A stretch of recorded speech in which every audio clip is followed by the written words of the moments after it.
Hindi ka ba makatulog kakaisip ng mga problema? Sobrang stress mo na at ang dami nang pumapasok sa iyong isip. May this verse from Psalm 37 bring you peace, comfort, and encouragement tonight.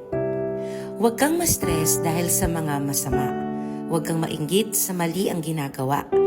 Parang damo, mamamatay din sila. At kagaya ng dahon, sila'y malalanta. Magtiwala ka kay Lord at mabuti ang gawin para mabuhay ka ng safe at payapa sa lupain. Kay Lord mo hanapin ang saya at yung mga gustong-gusto mo, ibibigay niya. Ipaubaya mo kay Lord ang buhay mo. Magtiwala ka sa Kanya at tutulungan ka niya. Magiging malinaw sa lahat na tama ka kasing liwanag ng araw at tanghaling tapat. Relax ka lang, hintayin mo si Lord.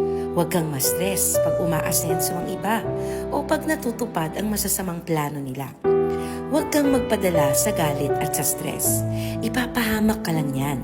Kasi mawawala ang masasama, pero ang kay Lord nagtitiwala, tatanggapin ang pinangakong lupa.